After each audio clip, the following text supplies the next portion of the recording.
ഇനിയുള്ളത് സെക്യുലറിസം. സെക്യുലറിസത്തിന് രണ്ട് തരം വ്യാഖ്യാനങ്ങൾ. നിങ്ങൾക്ക് ഏവർക്കും അറിയാവുന്ന പോലെ ഒന്ന് പാശ്ചാത്യ വ്യാഖ്യാനം. ഇതൊക്കെ ഉണ്ടായത് അവിടെയാണ്.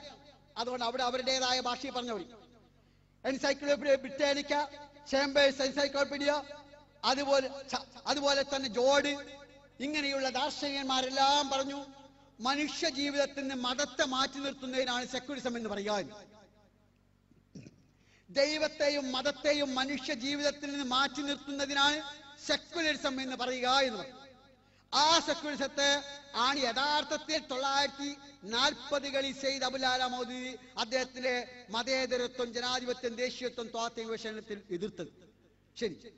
പിന്നെ ഇന്ത്യ വന്നപ്പോൾ നിങ്ങൾക്കറിയാം, സ്വതന്ത്ര ഇന്ത്യയിലെ ഭരണഘടനാ നിർമ്മാതാവായിരുന്ന അംബേദ്കർ ഉൾപ്പെടെ, ജവഹർലാൽ നെഹ്റു, ഡോക്ടർ രാധാകൃഷ്ണൻ, രാജേന്ദ്ര പ്രസാദ് ഉൾപ്പെടെയുള്ളവർ ഇന്ത്യൻ സെക്യുലറിസത്തിന് ഒരു വിശദീകരണം നൽകി. എന്താ നൽകേണ്ടത്? കാരണം യഥാർത്ഥ സെക്യുലറിസം അതല്ലാത്തതുകൊണ്ട്, പാശ്ചാത്യ ലോകത്ത് വേറൊന്നായതുകൊണ്ട് അവരൊക്കെ പറഞ്ഞു ഇന്ത്യയിൽ സെക്യുലറിസം എന്നതുകൊണ്ട് ഉദ്ദേശിക്കുന്നത് എല്ലാ മതങ്ങളോടും തുല്യ സമീപനം സ്വീകരിക്കുക, ഏതെങ്കിലും മതത്തിന് പ്രത്യേകമായ അവസ്ഥ നൽകാതിരിക്കുക, എല്ലാ പ്രത്യേകമായ പരിഗണനയോ അവഗണനയോ ഒരു മതത്തിനോ മതസമൂഹത്തിനോ ഉണ്ടാവുകയില്ല, എല്ലാ മതങ്ങളോടും തുല്യ നിലപാട്. തീർച്ചയായും അതിനെ ജമാഅത്തെ ഇസ്ലാമി അംഗീകരിക്കുന്നു. പക്ഷേ അതേ ഇന്ത്യൻ സെക്യുലറിസത്തിൽ തന്നെ ഒരു കാര്യവും കൂടിയുണ്ട്. അതെന്താണെന്ന് ചോദിച്ചാൽ, സാമൂഹ്യ, സാമ്പത്തിക, സാംസ്കാരിക, രാഷ്ട്രീയ, ഭരണമേഖലകളിൽ നിന്ന് മതത്തെ തീർത്തും മാറ്റി നിർത്തണം എന്ന് അതിനെ അനുകൂലിക്കുന്നില്ല. ഇനി ഞാൻ ചോദിക്കട്ടെ, നിങ്ങൾ സത്യവിശ്വാസികളാണെങ്കിൽ നിങ്ങൾ അനുകൂലിക്കുന്നുണ്ടോ? സാമൂഹ്യ, സാമ്പത്തിക, സാംസ്കാരിക, രാഷ്ട്രീയ, ഭരണമേഖലയിൽ നിന്ന് മതത്തെ മാറ്റി നിർത്തണമെന്ന ഇന്ത്യൻ സെക്യുലറിസത്തിന്റെ വിശദീകരണത്തെ നിങ്ങൾ അംഗീകരിക്കുന്നുണ്ടോ?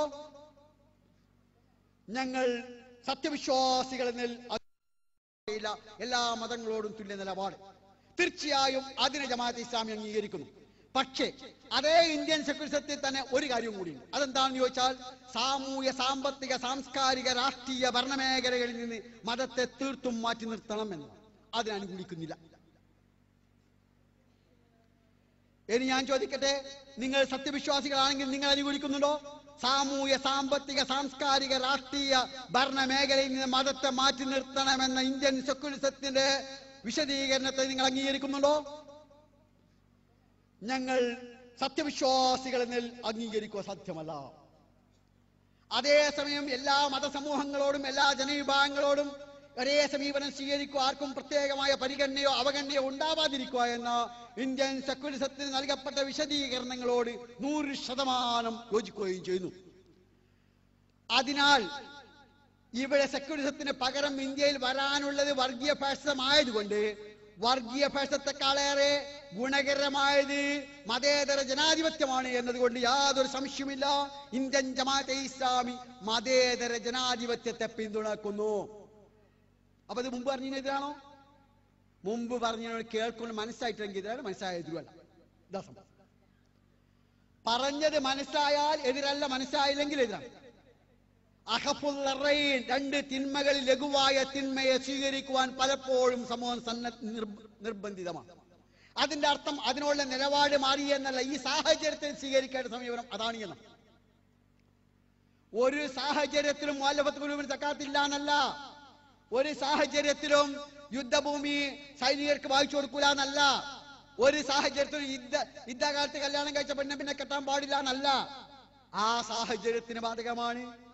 അതുപോലെ മതേതരത്വത്തിന്റെ സാമൂഹ്യ, സാമ്പത്തിക, സാംസ്കാരിക മേഖല മതേതരത്വം മാറ്റി നിർത്തുക എന്ന മതേതരത്വം ഇസ്ലാമിന്റെ മൗലികമായ അടിത്തറകൾക്കെതിരാണ്.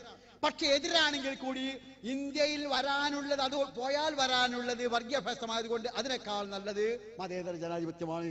അതുകൊണ്ട് ഞങ്ങൾ മതേതര ജനാധിപത്യത്തെ അനുകൂലിക്കുന്നു, പിന്തുണയ്ക്കുന്നു, ശക്തിപ്പെടുത്തുന്നു. അതുകൊണ്ടാണ് forum four democracy and communal Amity വരെ ജമാഅത്തെ ഇസ്ലാമി ഉണ്ടാക്കി പ്രവർത്തിക്കുന്നത്. ഒരു പ്രശ്നവും.